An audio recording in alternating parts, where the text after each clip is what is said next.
Bueno, yo soy Claudio Guerrero. Quiero agradecer mucho la invitación de ArtV para realizar esta curatoría, esta residencia curatoría en sus redes. Y bueno, yo soy estudié Historia del Arte, me he dedicado sobre todo a la investigación, a la docencia y a la curatoría, tanto en artes visuales como en otros campos cercanos como la música y el cine también, digamos. Y en ese sentido, mis investigaciones han estado sobre todo centradas en Chile y en América Latina en tiempos diversos, digamos, algunas más hacia el siglo XIX, otras más al mundo contemporáneo.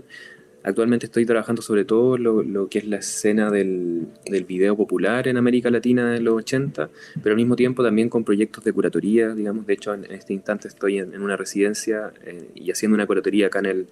el MAM de Chiloé. Así que muchas gracias. La manera más bien en que yo he desarrollado la curatoría ha sido una manera muy adecuada a cada contexto, en el sentido de que una curatoría para mí es una invitación a resolver una acción con otros agentes o con otro agente. En este caso, en el caso de RTV, con este canal televisión y sus redes, pero en ese sentido la curatoría para mí siempre ha variado mucho de acuerdo a quién estoy involucrado, digamos. En algunas ocasiones, la curatoría para mí ha sido un trabajo sobre todo de edición. Cuando estás, por ejemplo, trabajando con un artista, eres como una suerte de contraparte, que vas integrando otras visiones, que vas comentando cómo se ven ciertas cosas desde afuera, que vas ayudando a seleccionar también ciertos materiales. Por otra parte, el curador también en otras ocasiones es mucho más importante su rol como mediador, en el sentido de que es alguien que está entre las instituciones y los artistas, por ejemplo, o juntando varios artistas a la vez, o varias instituciones a la vez, entonces también tiene un poco de gestión. Por otra parte, el curador también es un creador de relatos, alguien que revisa, investiga y encuentra materiales muy diversos y los va ordenando o los va sintetizando o los va estructurando a partir de un relato, sea para contar algo que le interesa contar o sea para lograr que esas piezas, esos materiales se ordenen de la mejor forma. Y en otras ocasiones también la curatoría es algo muy cercano a la propia acción artística, digamos. O sea, en ese sentido, eh, para mí al menos no hay una sola curatoría, sino que es una disciplina que me ha interesado en la medida que me permita justamente escapar de las disciplinas, en el sentido de integrarme a unas,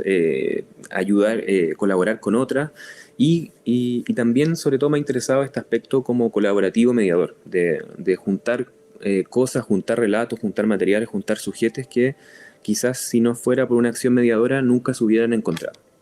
En el caso de la que he desarrollado para RTV, que me invitaron con un tema que me pareció muy interesante y muy estimulante literalmente, que es el tema del goce, siento que mi rol como curador fue sobre todo esta idea de armar un relato sobre este concepto del goce en relación a un campo que tampoco tiene una definición completamente clara y me parece que es muy bueno que sea así, como es el campo de las artes visuales. En ese sentido, entonces, mi idea fue estructurar, digamos, cómo podría pensarse el goce desde las artes visuales latinoamericanas, especialmente las contemporáneas. Hay unas obras un poquito, bueno, un sentido de contemporaneidad amplio, digamos, desde la Segunda Guerra Mundial para adelante, podríamos decir, pero son obras que están también mirando, que tienen diferentes temporalidades, digamos, que integran otros tiempos, que integran otros relatos. Entonces, yo creo que la contemporaneidad va sobre todo en el modo de ver y en el modo de acceder a esta idea. Y también podríamos ir en el modo de pensar contemporáneamente el goce desde las artes visuales. Entonces, en ese sentido, esta curatoría busca estructurar sobre todo juntar una serie de materiales visuales para pensar y para estimularse y para gozar también y a la vez construir una idea acerca de lo que puede ser el goce y la importancia que ha tenido en los relatos y en las visualidades recientes. Bueno, el modo en que he estructurado este relato acerca del goce en esta ocasión tiene que ver con varias maneras de entrar al tema del goce o al problema del goce o al asunto del goce, más que el problema en este caso. Que en primer lugar tiene que ver con diferentes niveles. Un primer lugar por el que quise entrar es un nivel, podríamos decir, sensorial, personal hasta cierto punto, que tiene que ver primero con mi fascinación por el goce. Aquí hablo de un punto de vista quizás muy personal, pero me considero hasta cierto punto hedonista. Me gusta el goce, me gusta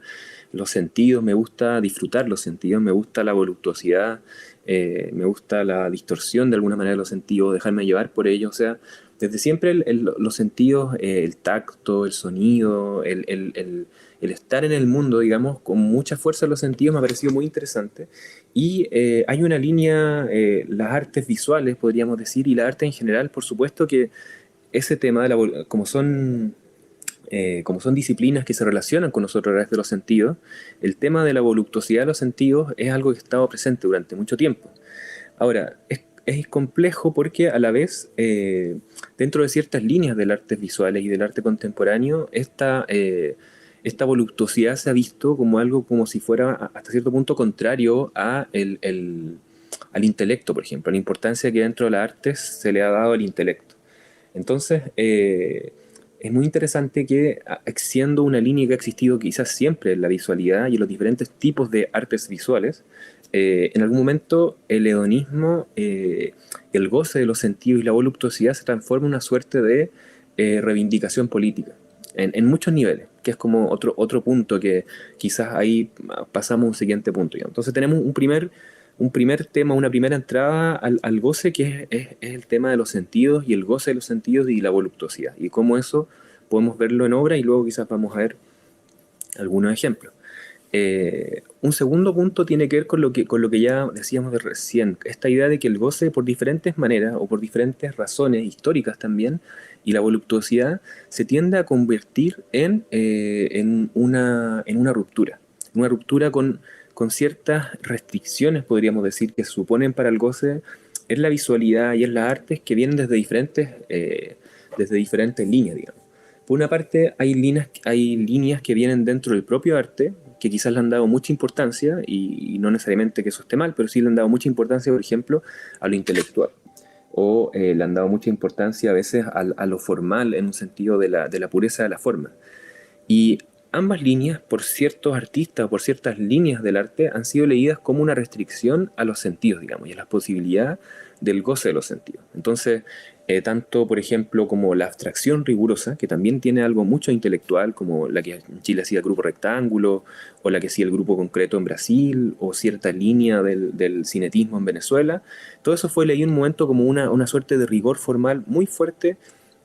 que hasta cierto punto, como dijeron los críticos, los artistas neoconcretos brasileños,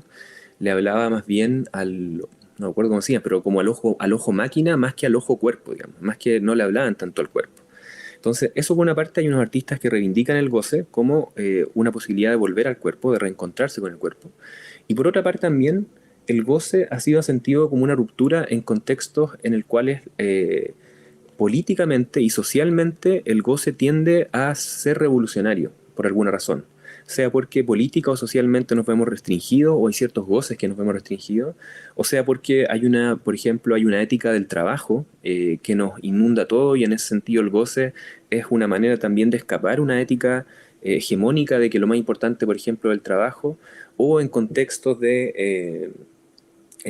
dictatoriales, en contextos de violación de los derechos humanos, el goce también se ha entendido como un derecho, como una reivindicación, como algo que políticamente nos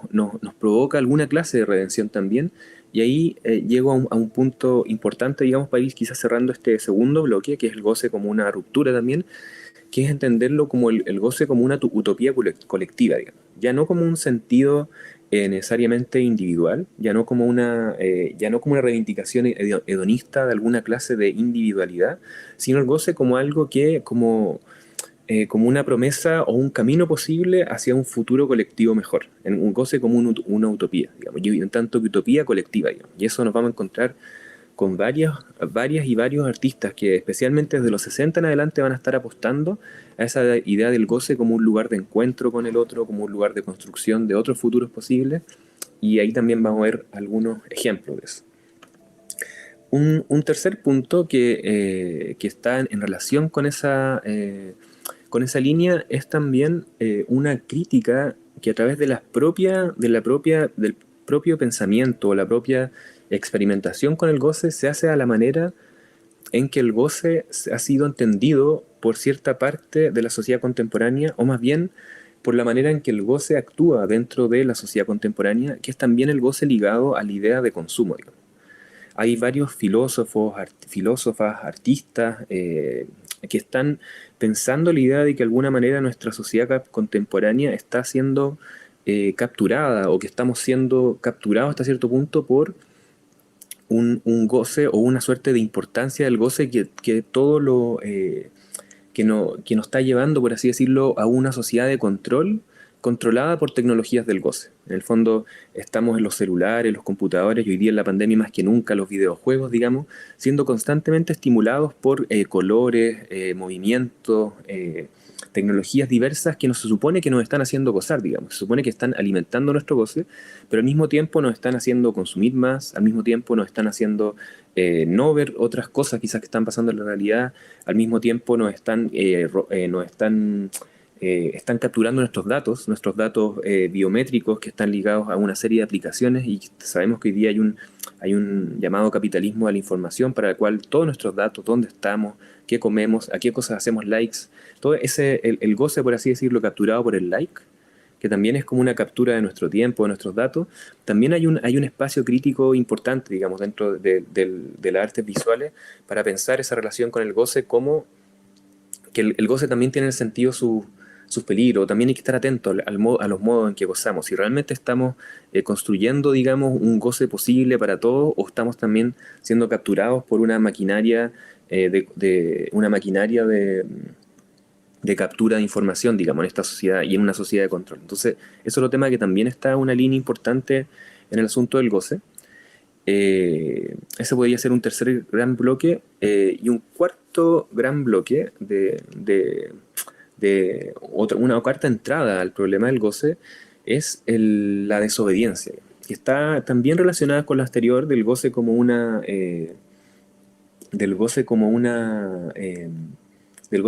utopía colectiva, pero aquí más específicamente ligada a lo lúdico y a la desobediencia como a un juego, a la desobediencia y lo lúdico. Y esto tiene muchas líneas, digamos, especialmente creo yo se ha desarrollado a través de lo que llamamos la performance, esta idea especialmente de performance en el espacio público, digamos, de irrumpir en el espacio público y saltarse las reglas normales por las cuales habitamos el espacio público, o de irrumpir en cuanto a ciertos signos y en cuanto a ciertos símbolos, y saltarnos las reglas con las cuales esos símbolos están asociados, digamos. Entonces, creo que ahí, y algo también que en ese sentido como me interesa particularmente destacar, digamos, es también ver cómo el goce puede tener rendimientos políticos muy importantes, digamos, no como para redimir al goce, no porque el goce por sí mismo no valga, sino porque creo que hay que reconocer justamente que el goce tiene un potencial político que es importante, y en eso hay artistas y hay gente que ha estado, creo, avanzando en eso, en el sentido más que avanzar como en el tiempo, sino que hay líneas que retomar, digamos, de ese tipo de trabajo. Y un último campo, digamos, de estos trabajos, de la manera en que me interesó relatar el tema del goce, es que está relacionado con todos los anteriores. Estos no son como compartimientos estancos, sino que son entradas y salidas de un diagrama. Es el goce y la relación con las tecnologías contemporáneas, digamos. Pero no ya visto como decíamos antes, el goce como necesariamente como consumo, sino también cómo las tecnologías contemporáneas están quizás enseñándonos, o están mostrándonos nuevos tipos de goce o nuevas maneras de entrar en el goce. Entonces, por una parte, todo esto es parte de este gran negocio quizás de consumo del goce, pero están surgiendo nuevas formas, y ahora con la pandemia también se ha acentuado, de comunicación incluso a distancia del goce, podríamos decir, o de estructuraciones colectivas del goce, pero mediadas por aparatos. Y eso creo que es bastante interesante, digamos, sea desde dildos que se pueden manejar a distancia hasta plataformas como Camp 4 o OnlyFans, digamos. Hay una serie de relaciones, digamos, también con el goce, que por una parte están cruzadas por esta quizás como captura de información que se intenta, pero también a la vez por medio de esa misma en esas mismas disciplinas, en esas mismas estructuras, están surgiendo cosas que por lo menos a mí, como gozador, como investigador, me interesa, creo que hay que mirar, digamos, y hay que entenderlas también, que están pasando. Quizás antes como de darle un juicio moral, creo que es importante entenderlas y saberlas y entender también que están transformando nuestra visualidad. Y especialmente creo también para las generaciones más jóvenes, digamos. O sea, creo que a mí me toca hacer clase y por eso muchas veces accedo también a este tipo de plataformas, porque los y las estudiantes con los cuales trabajo de artes visuales, por ejemplo, están muy inmersos en ese tipo de plataformas. Entonces creo que hay una visualidad que se está creando ahí que es muy importante también investigarla, entenderla, cómo se relaciona con esto otro, digamos. Esos son más o menos como los cinco grandes líneas o bloques que estamos trabajando, digamos.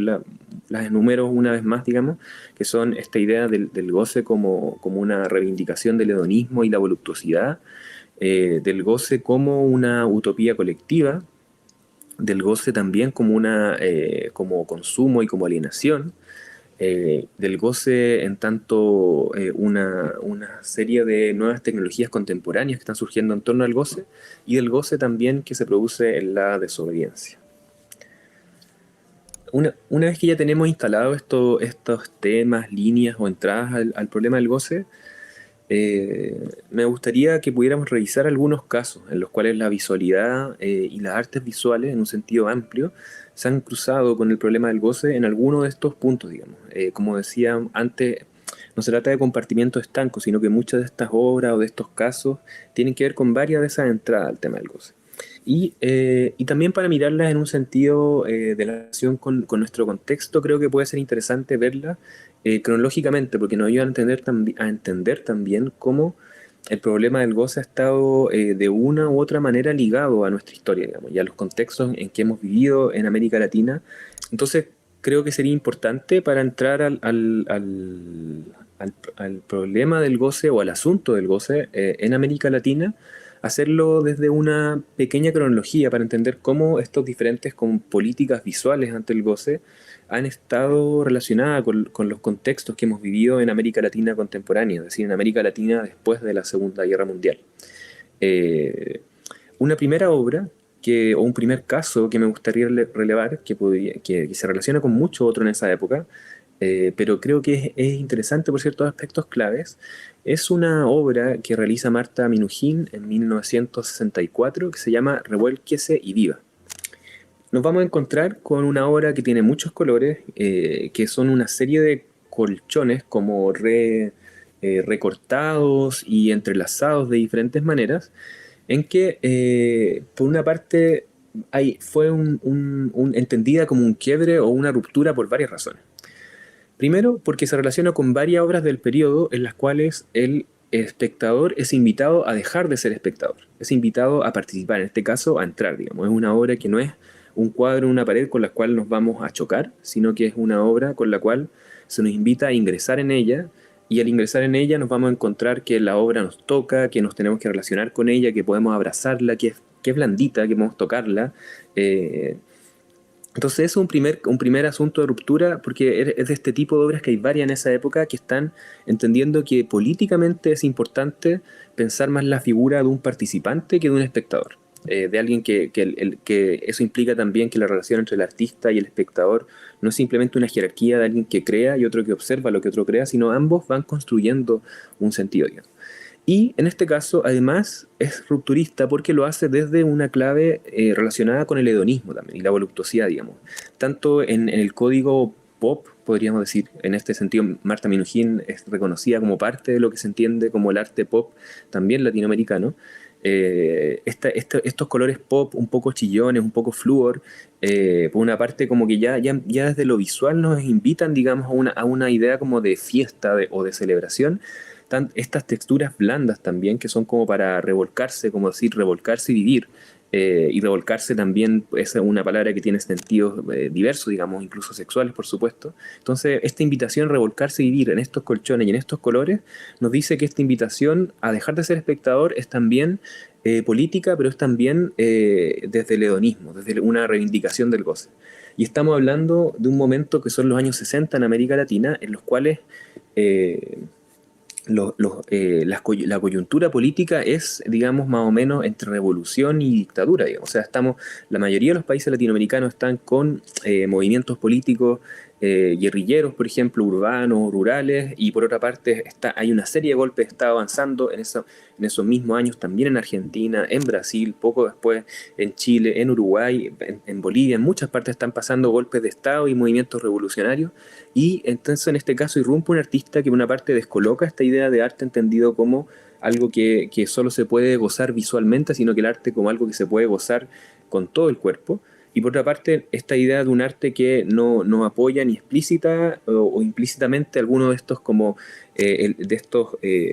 contingencias políticas, sino que entiende que lo político puede ir en esta misma reivindicación del goce. Eso me parece muy clave, bueno, y fue una obra que fue polémica, por supuesto. Marta Minujín desde siempre ha jugado también con esta idea del arte como un espectáculo polémico, y creo que es muy interesante. Siempre eso corre el riesgo de la frivolidad, pero también de instalar temas en el espacio público, digamos, instalar discusión en el espacio público, y en ese sentido Marta Minujín ha sido, creo, brillante en cómo resolver ese asunto, digamos, y la obra ganó el premio Ditela, digamos, de ese año. Eh, otra obra que también está, como les decía, esta idea del arte como participación está en varios movimientos de la época, especialmente en América Latina, especialmente de los 50 y de los 60, gente que venía del ámbito de la abstracción formal, incluso en Chile y en Brasil, o incluso desde el cinetismo venezolano también vamos a encontrar que cada vez se tiende menos, o hay muchos artistas que van a ir desde la vibración visual hacia obras en las cuales el espectador queda inmerso en una vibración, por ejemplo. Y también vamos a encontrar dentro de Brasil, en este caso, el siguiente caso que me interesa como centrarme, vamos a encontrar una serie de artistas que van a venir de una abstracción formal muy rigurosa, como el concretismo, con los grupos Frente y Ruptura que estaban en Sao Paulo y en Río de Janeiro, y especialmente el grupo de Río de Janeiro va a tener una evolución muy interesante que va a ser una suerte de autocrítica al concretismo, y especialmente una crítica al grupo concretismo de San Pablo, y van a lanzar un manifiesto neoconcreto en 1959, y de ahí va a salir una serie de artistas, literatos y poetas que van a trabajar con mucha fuerza también la idea por una parte de la sensibilidad, del trabajo con los sentidos, también la idea de la participación del espectador, y también en diferentes términos la idea del goce. Algunos de los artistas que van a salir de esa crítica, de ese manifiesto neoconcreto, son Elio Itisica, por supuesto, Lilla Clark, y un artista que nos interesaría centrarnos ahora, que es Lilla Pape. Lilla Pape tiene un trabajo muy interesante, porque al igual que muchos de estos artistas, hay una combinación de literatura con artes visuales que luego va a derivar en performance, digamos. O sea, estamos hablando de artistas que están pensando su propuesta hacia la sociedad, no desde una disciplina específica, sino desde la creación, digamos, de una creación que los lleva a materiales y acciones muy diversas. Entonces, Lilla Pape tiene obras que están muy cerca de la poesía visual, digamos, es un artista importante para el mundo de la poesía visual. Tiene obras que forman completamente parte del canon del concretismo, de la abstracción del arte latinoamericano, pero a partir de los 60 empieza a desarrollar una serie de trabajos que van a combinar esos dos elementos y lo van a llevar a acciones, y especialmente a acciones colectivas, digamos. Tiene una serie de trabajos que empiezan a analizar como fenómenos sinestésicos, por ejemplo, la rueda de los placeres de uno, o fenómenos que tienen que ver con estimulaciones de los sentidos. Y tiene un trabajo que creo que está en la línea de algo que habíamos también nombrado arte, que es esta idea del goce como una utopía colectiva, que es el divisor, digamos, que se ha realizado en varias versiones. Digamos, la primera es de fines de los 60, en las cuales nos encontramos con una gran tela, podríamos decir como una suerte de gran sábana, que tiene orificios, en las cuales los ya no espectadores, podríamos decir participantes, que es más en esta lógica, introducen sus cabezas digamos, empieza una acción en la cual ya no es la artista la que está dando las instrucciones, sino que un poco se deja al espacio, a la improvisación también. Que otra cosa muy interesante, digamos. O sea, como algo que ya veíamos con Minujín, digamos, el artista en este caso no es una persona que define completamente lo que pasa en la obra, sino una relación con otros participantes la que define lo que va a suceder. y en este caso es una obra que tiene que ver también con la risa, con el goce de encontrarse con otros, con el goce de jugar también, con un aspecto muy lúdico, o sea, de jugar en colectivo, digamos, y pensando que estamos en un momento político muy brutal en Brasil, digamos. La dictadura brasileña hace un primer golpe, las juntas el 64, y a partir del 68 empieza un momento muy brutal en Brasil con una acrecentamiento de la tortura, del exilio, de la desaparición forzada, y pensar que en ese tipo de contextos artistas estén pensando en la capacidad política del juego, del goce, de la diversión. Creo que ahí hay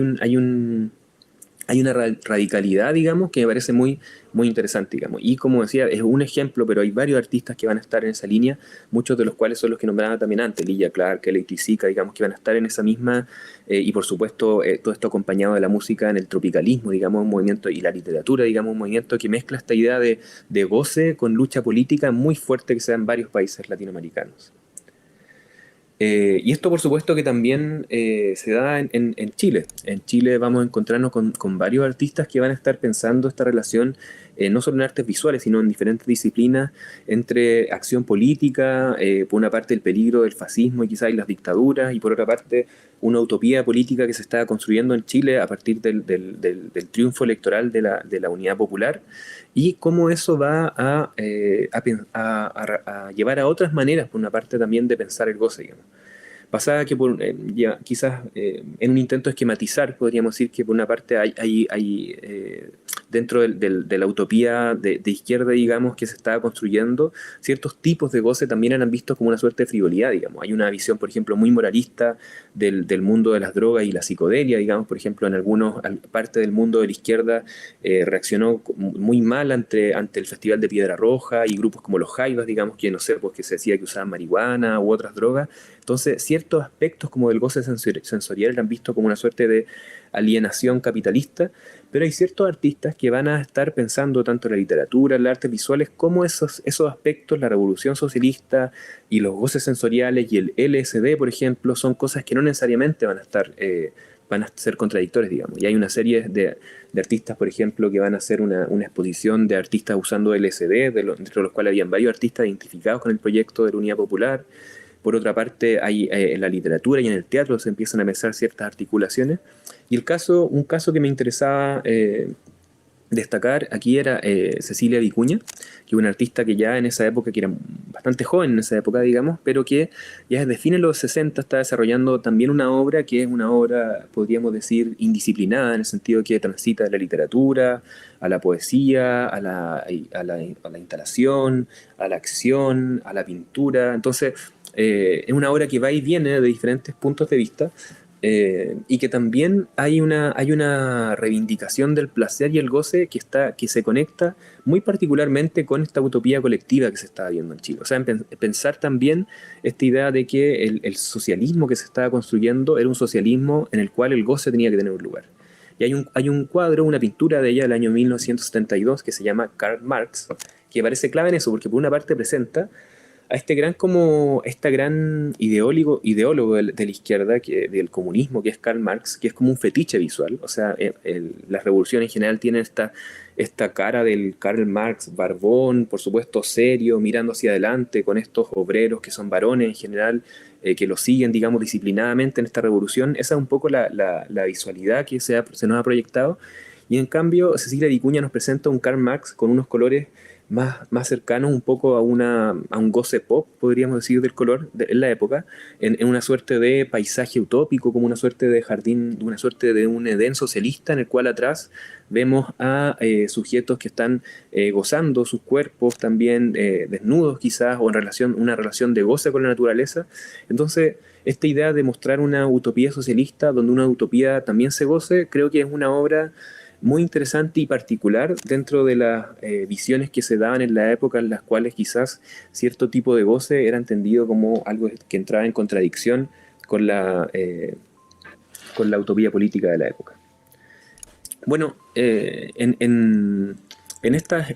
lecturas que estamos haciendo históricas del modo en que el goce se ha manifestado en las artes visuales y otras artes conectadas,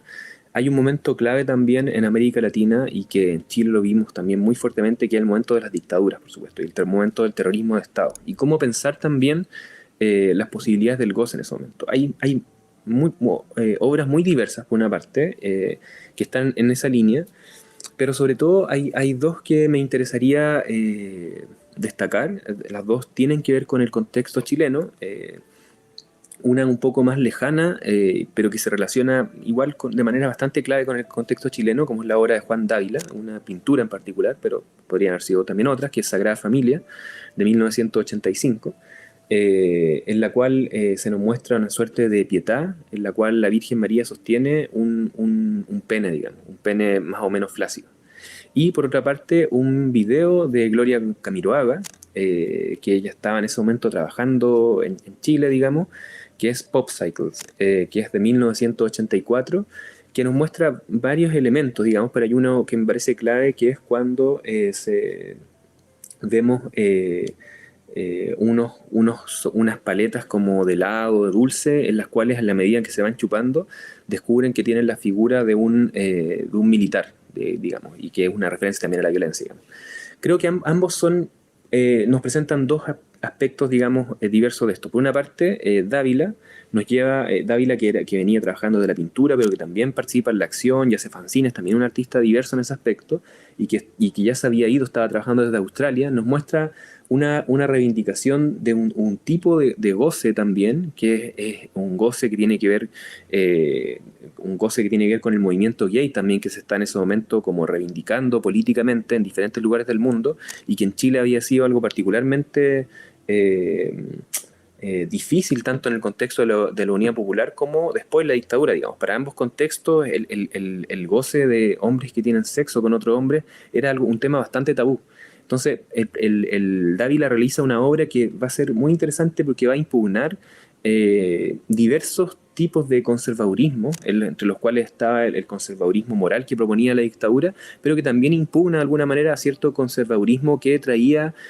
una izquierda que tenía también una tradición machista, patriarcal hasta cierto punto, con unos mandatos masculinos muy, muy claros acerca de la virilidad, etcétera. Y por otro lado, el trabajo de la Gloria Camiroaga, que es una videasta que va a estar conectándose con diferentes escenas, digamos, o sea, desde colaborar con las yeguas del Apocalipsis, hasta con la escena del video popular, hasta con trabajos propios, digamos, de videoarte, nos conecta con el goce entendido también, un poco, nos pregunta, empieza un poco a partir de lo que hablaba antes, esta sospecha de que el goce también puede ser un lugar de cooptación política, digamos, esta idea de este goce oral, de la paleta que se va chupando, pero en la cual aparece también luego un soldado, aparece la violencia, nos presenta un poquito esa ambigüedad en la cual el goce también es un lugar de captura política complejo. Por otra parte, yendo ya más hacia los 90, otra escena, más que quizás una obra, otra escena que me gustaría destacar, es lo que va a pasar en varios países latinoamericanos y especialmente en países ligados al Río de la Plata, donde es muy, muy evidente eso, en Uruguay y Argentina, que es una suerte de nueva reivindicación del goce tras también el momento de la dictadura y de las políticas de memoria de los 90, digamos, donde también cierta línea de las artes visuales y con justa razón van a trabajar con mucho rato el tema de saber qué nos pasó en las dictaduras, la lucha por la memoria, la lucha por la verdad, la lucha por la justicia, y a partir por otro lado también otra línea de arte que tiene que ver más con un festín como neoliberal, por así decirlo, de los 90, y entre medio se instalan unas ciertas obras o ciertas escenas que van a relacionar música, literatura y artes visuales, que van a reivindicar por una parte la fiesta, la sensualidad y el hedonismo, pero también como lugares de acción colectiva, digamos, de reconocimiento colectivo y que también eventualmente de acción política, como fue, por ejemplo, más después el movimiento sexy en Uruguay y especialmente el caso de Belleza y Felicidad en Argentina, digamos. Que Belleza y Felicidad es a la vez una revista, es a la vez una galería, un espacio de encuentro, es el nombre de una escena cultural, es el nombre de un modo de entender también la relación entre el arte, la fiesta, la música y la literatura, que tenía que ver con, por una parte, un imaginario kitsch de estas como lugares donde se vende como todo a 500 pesos, todo a 1000, de la chuchería, digamos, y una reivindicación también de la fiesta, de cierto tipo de goce, de cierto tipo de hedonismo, en esta también borrachera en la cual metimos varios países latinoamericanos, que fue también el neoliberalismo de los 90, digamos, que también transformó nuestras maneras de entender el goce, la cultura y la memoria, por supuesto. Avanzando un poquito más adelante, creo que hay una escena que me parece muy interesante, que también vamos a encontrar en varios países latinoamericanos, pero me interesa destacar ciertas cosas que van a pasar en Chile a partir de la performance, en las cuales hay un movimiento social importante que comienza a gestarse, especialmente de los 2000 en adelante, después de una época post-dictadura de desmovilización, y alrededor de esos movimientos también empieza a surgir un uso del espacio público en el arte, que va a tener que ver con esa desobediencia, digamos, y que va a ser bastante paralelo a ese movimiento social, tal como las protestas de los pingüinos del 2006 o las protestas por la educación el 2011, van a ir desarmando la manera en que, y por supuesto llegamos al estallido después del 2018, tal como ese proceso va a ir desarmando la manera en que ocupamos la ciudad y el espacio público. En paralelo vamos a tener a varios grupos, colectivos y escenas de performance que van a estar también cuestionando el modo en que usamos el espacio público y en que usamos los símbolos públicos. Hay muchos casos, digamos, y esta escena es muy interesante y es muy, hasta cierto punto, marginal. Funciona en festivales o en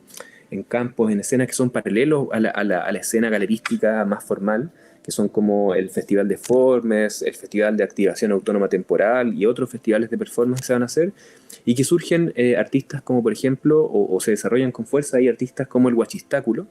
que es un personaje de Luis Almendra, que va a trabajar, digamos, una serie de obras desobedientes, o que juegan también con el goce y con el humor y con la ironía en el espacio público, digamos. Tiene Luis Almendra, Huachistáculo, tiene una serie, por ejemplo, de intentos de interrumpir la parada militar en Concepción, digamos, o en Talcahuano, ya no estoy seguro, pero tiene una serie de intentos de interrumpir la parada militar, y me parece que la tercera ya es la vencida, es la que recién le sale, digamos, pero él intenta interrumpir la parada militar como un conejo en que muestra el poto, intenta interrumpir la parada militar de otra manera, lo detienen, no lo dejan, y la última que le resulta es cuando él logra interrumpir la parada militar haciéndose pasar por un ciego, digamos, y que cruza un pelotón, digamos, haciéndose pasar por un ciego en medio de la calle. Y otros artistas que también están en esta misma línea son, por ejemplo, el grupo Piñén, que tienen varios trabajos en esta línea también, y que hay uno que me interesa mucho que hacen en Santiago, en el contexto de un festival de performance también, que es que una esquina muy transitada de Santiago, en medio del verano, en estado con huérfanos, ellos sacan una foto de Bachelet, esto del año 2014, y le ponen el caso bomba de agua, digamos. Veníamos saliendo del caso bomba, entonces hay unas reminiscencias políticas importantes. Ponen una foto de Bachelet e invitan a la gente a jugar a la puntería lanzándole bombas de agua. Entonces ahí le lanzan bombas de agua y la gente empieza a divertirse, digamos, verano, el agua, dan ganas de jugar, y a la vez está este pequeño gesto como desobediente de simplemente tirarle bomba de agua a una foto de la presidenta Bachelet. Y bueno, en ese momento llega Carabineros, digamos, e interrumpe la situación, y empieza toda una discusión que se arma ahí en vivo con los transeúntes acerca de qué es lo que se puede o no hacer en el arte, si en el fondo, si están simplemente tirando agua a un papel, que es una fotografía, qué tiene eso de malo, y Carabineros dice que estos símbolos no se tocan. Entonces, esa relación como entre juego, goce y desobediencia, creo que hay toda una línea importante de una escena que va a estar en paralelo a los movimientos sociales que se van a estar desarrollando en Chile, que también se van a caracterizar por el carácter lúdico de sus intervenciones en el espacio público. Un caso que me interesaría destacar también es una performance que se va a hacer el 2016 en colectivo. Hot Love es el nombre de este colectivo, que se hace en el contexto de un festival de arte erótico, que también es un festival que va a recoger ciertas escenas de la performance particulares, o que muchas veces no van a estar conectadas con el circuito galerístico más oficial, en el cual en esta performance van a un grupo de chicas, pero también con varios colaboradores, digamos. Es una obra en la cual también los espectadores entran a colaborar, e incluso entran a colaborar gente a distancia.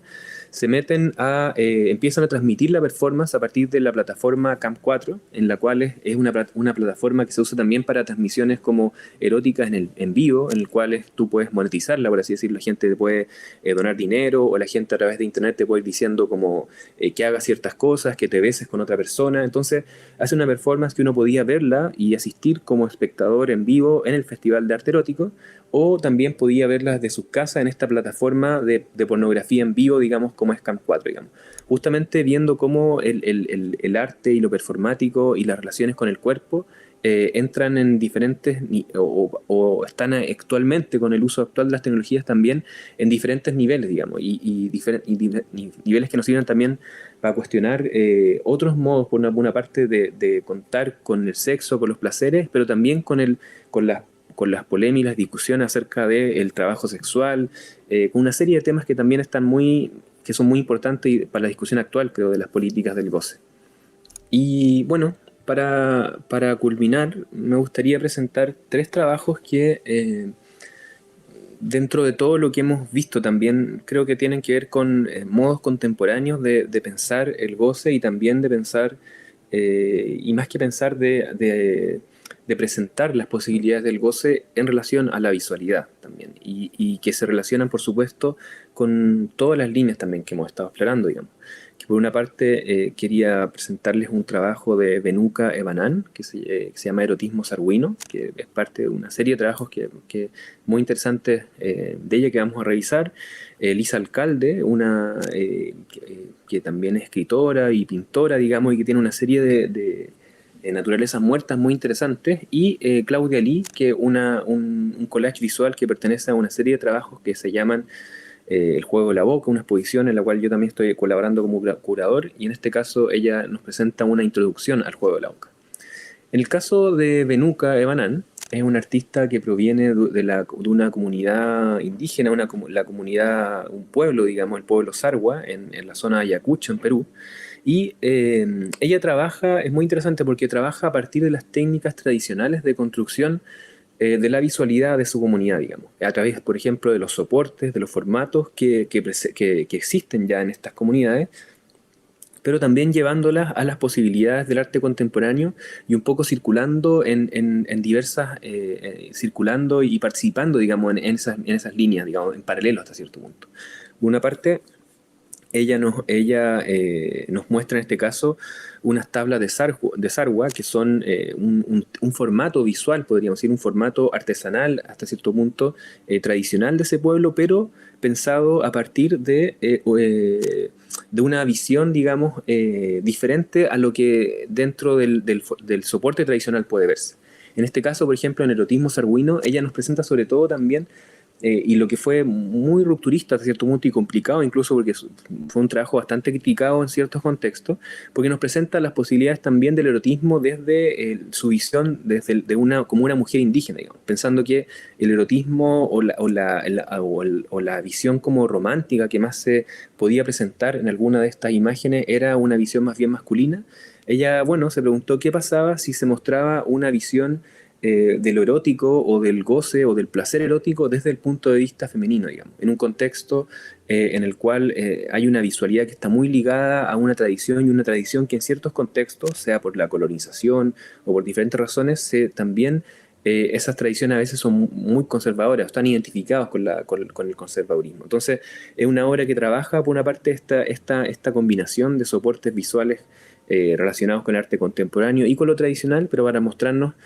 otras políticas, otras posibilidades del goce que nos hacen cuestionarnos nuestra historia colonial también, o nuestros prejuicios acerca de lo que es contemporáneo o artesanal a partir de esta política del goce.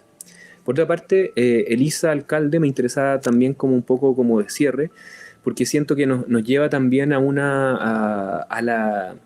que más allá de todo lo que podamos decir, la relación entre la visualidad y el goce y la voluptuosidad va a seguir existiendo, más allá de lo que opinen yo o lo que opinen ustedes. Digamos, hay una tradición del dejarse llevar visualmente por el goce que va a seguir existiendo y que sigue teniendo rendimientos también políticos, rendimientos de mucho tipo, digamos. O sea, yo veo sus trabajos y pienso en las naturalezas muertas holandesas, pienso en las mesas servidas de la pintura colonial, como las que pueden verse en el Templo de San Francisco, digamos, y este gusto por la traducción visual bien lograda de los elementos que nos dan placer también en la vida cotidiana, digamos, un rico pan, un trago con el cual podemos brindar, una fruta maravillosa y exuberante o un dulce, digamos, todos esos elementos que los vamos a encontrar en estos mismos espacios, digamos, sea en la naturaleza muerta holandesa del siglo XVII, en una pintura colonial andina, en una mesa servida de la serie San Francisco, también del mismo siglo, pero también la encontramos hoy día en una acuarela de Lisa, digamos, cuando nos muestra estas mesas, digamos, llenas de delicias, y también, pero que también nos hablan de una escena que está pasando. También ella interviene en los nombres de los productos, digamos, con mensajes contemporáneos. Entonces, eso nos comunica. Y por último, para cerrar, esta introducción al juego de la boca de Claudia Lee, que es un collage visual que funciona como una suerte de diagrama de un trabajo que ella viene realizando hace harto tiempo, que es una investigación en paralelo de, por una parte, la historia de los juegos y de ciertas visualidades de los juegos, y especialmente del juego de la boca, que es un juego muy interesante, digamos, porque mezcla por una parte, es una suerte de juego mesa tipo ludo, pero a la vez lleno de arquetipos, como más parecido como al tarot. Entonces es un juego en el cual la historia, la visualidad y lo lúdico y el goce de lo lúdico están en combinación con varios niveles de interpretación y de visualidad. Y por otra parte, es en esas mismos, en este mismo tablero, digamos, ya va introduciendo ciertos elementos que ella ha ido investigando en relación a diferentes contextos también políticos, sociales, que de una u otra manera también se relacionan con el goce, con lo oral, con lo excrementicio, con la recolección, con las basuras, con lo genital, digamos, que están mezclados, digamos, con este tablero. Bueno, y esos son más o menos los trabajos que quería presentarles, digamos. Hay muchos otros posibles que podríamos mirar en esta relación con el goce, pero creo que estos casos justamente nos sirven un poco para acentuar estos elementos de este relato que le he construido, digamos, con estas entradas y salidas, digamos, al problema del goce. Así que espero, ante todo, que lo hayan disfrutado. Y bueno, y en ese sentido los dejo también invitadas a ustedes a revisar las obras y los trabajos de estos artistas, también de estos colectivos, y de los otros que hemos ido nombrando, digamos, porque creo que ahí también cada uno o cada una va a poder construir sus propios relatos sobre el goce, también a partir de sus intereses, a partir de sus goces. Así que pueden revisar el material que hicimos recién, los nombres que les fuimos presentando, las imágenes que pudieron ver, también ver el modo en que esta curatoría se va a ir publicando o se ha publicado en las redes sociales de ArtTV, y poder justamente explorar e investigar más sobre estos trabajos.